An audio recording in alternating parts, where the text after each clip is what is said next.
Bonjour et bienvenue dans une autre rubrique de notre actualité quotidienne. Dans de tout nouveaux épisodes de leur série documentaire qui ont été rendus disponibles jeudi, le prince Harry et son épouse Meghan ont multiplié les critiques sur la famille royale britannique, alléguant que son frère aîné, le prince William, lui avait crié dessus lors d'un sommet pour décider de son avenir. Dans les 3 derniers épisodes de la série Netflix, Harry a également affirmé que les conseillers de William avaient aidé à diffuser de fausses informations sur le couple dans les médias et blâmé les médias pour la fausse couche de Meghan. William est l'héritier actuel du trône, c'est un jeu louche. Il y a des fuites, mais il y a aussi des plantations d'histoire, a déclaré Harry.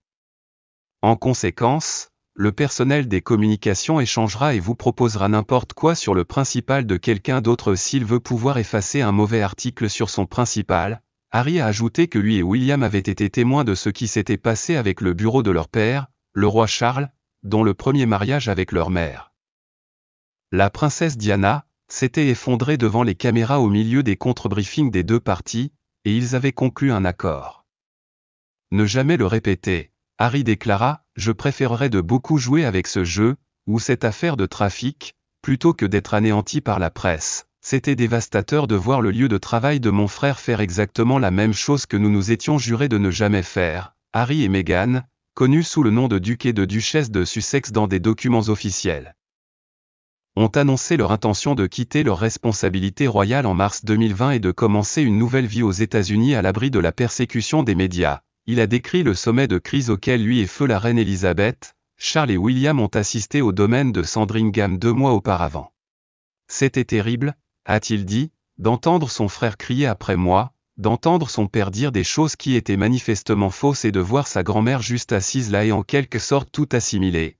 Kensington Palace, le bureau de William et Buckingham Palace ont déclaré qu'ils ne feraient aucun commentaire sur les documentaires. Un initié royal a également contesté une déclaration de Netflix selon laquelle le palais, les représentants de William ou d'autres membres de la famille royale avaient été sollicités pour des commentaires sur l'émission elle-même, mais avaient refusé de le faire. Les épisodes ont été rendus disponibles quelques heures seulement avant que Charles, Camilla, William et Kate, ainsi que d'autres membres de la famille royale, assistent à un service de chant de Noël à l'abbaye de Westminster à Londres. Le service a eu lieu là-bas en septembre pour les funérailles de la défunte reine. Harry a expliqué comment, sans son consentement, une déclaration conjointe a été publiée au nom des deux frères pour rejeter un article de journal affirmant que l'intimidation de William était la raison pour laquelle Harry et Meghan voulaient partir. Harry a déclaré que Meghan avait sangloté quand il lui avait dit « Personne ne m'a demandé la permission de mettre mon nom dans une déclaration comme celle-là. Ils étaient prêts à mentir en 4 heures pour assurer la sécurité de mon frère.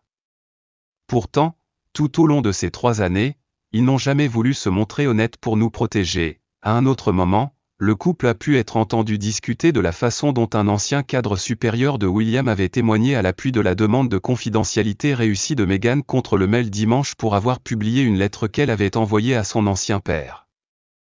Harry a ajouté qu'il pensait que Meghan avait perdu leur enfant à la suite de la tension du procès contre le journal.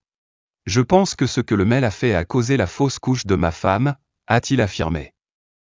Je peux supposer d'après ce dont j'ai été témoin que ce qu'il essayait de lui faire a causé la fausse couche, bien que le couple ait reçu les honneurs et les éloges de certains Américains pour leurs efforts philanthropiques et en faveur des droits de l'homme, de nombreux journalistes britanniques les accusent d'essayer de profiter de leur statut royal tout en critiquant sans relâche la monarchie. Rebecca English, la rédactrice royale du Daily Mail, a affirmé qu'elle n'avait jamais reçu d'informations sur Harry et Meghan par le palais. Elle a écrit: la vérité est que les histoires négatives sur Harry et Meghan n'ont commencé à se répandre que lorsque leur comportement est devenu si odieux qu'il était impossible de se cacher. Merci d'avoir regardé. N'oubliez pas d'aimer, de partager et de vous abonner pour plus de mises à jour.